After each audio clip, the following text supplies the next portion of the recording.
Mapayapang araw po, mga senyores, mga maginoong magmamanok.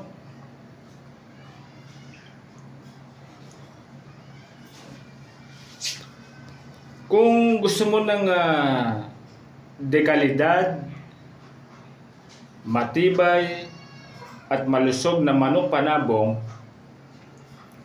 alam nating lahat na ang sikreto ay hindi lang basta sa lahi.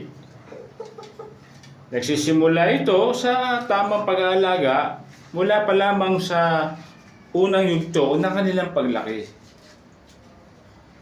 Sa video natin ito, alamin natin yung mga subok at epektibong paraan kung paano natin mapapalaki na malusog, malakas, at may magandang pangangatawan ng ating mga warrior.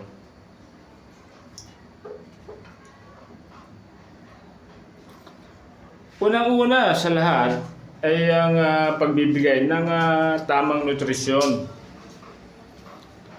Sabi nga nila, you are what you eat.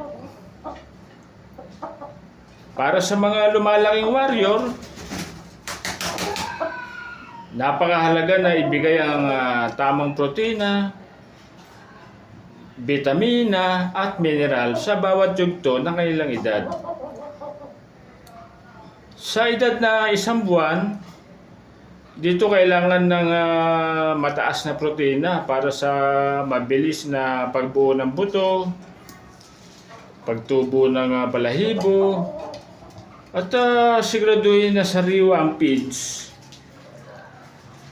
at laging malinis ang kanilang kainan. Sa edad naman na 2 buwan, dito naman papasok yung pagpapalaki ng buto at kanilang muscle. Bukod sa commercial feeds, siyempre maganda rin yung magdagdag ng mga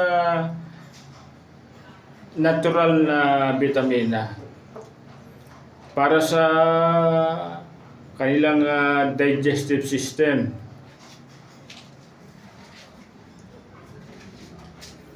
Ang pangalawa, siyempre, yung maluwag na space. Kapag maluwag ang space nila, magkakaroon sila ng kalayaan para sa kanilang paggalaw.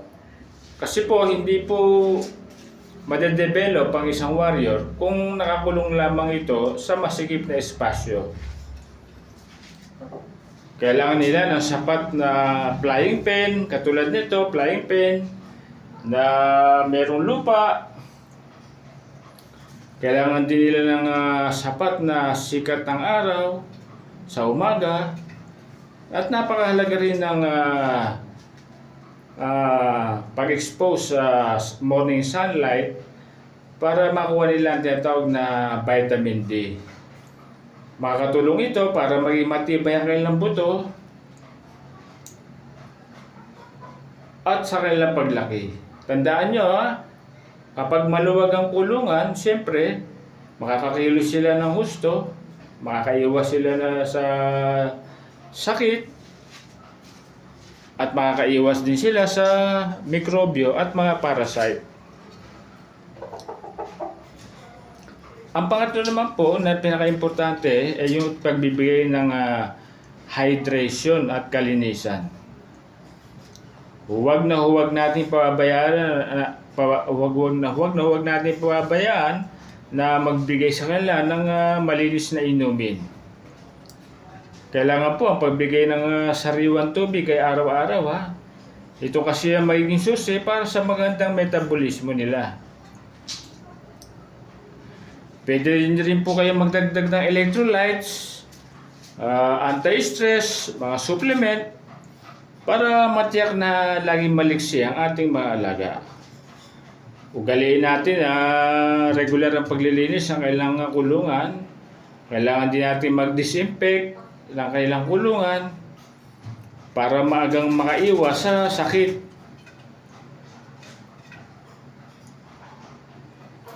Ang pang-apat, ito pinaka-importante na dapat natin gawin ay ito po yung tinatawag na araw-araw na pagmamasid o obserbasyon. bilang tagapag-alaga, kailangan natin ng maging mapagmatsyag. Tignan natin ang kailang mata, ang kulay ng kailang palong, at ang pangkalahatang sigla. Kapag maaga natin nakita kung may nanghihina o merong may sakit sa kanila, mas mabilis natin silang matutugunan.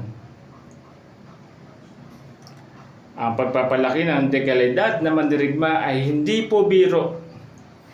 Nangangailangan ito ng tamang pasensya, tamang dedikasyon, at tamang kaalaman.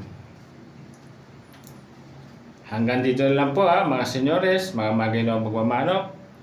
Huwag niyo pong kalilimutang mag-like, mag-share, mag-comment, at mag-subscribe po kayo sa aking YouTube channel na Win All Genetics.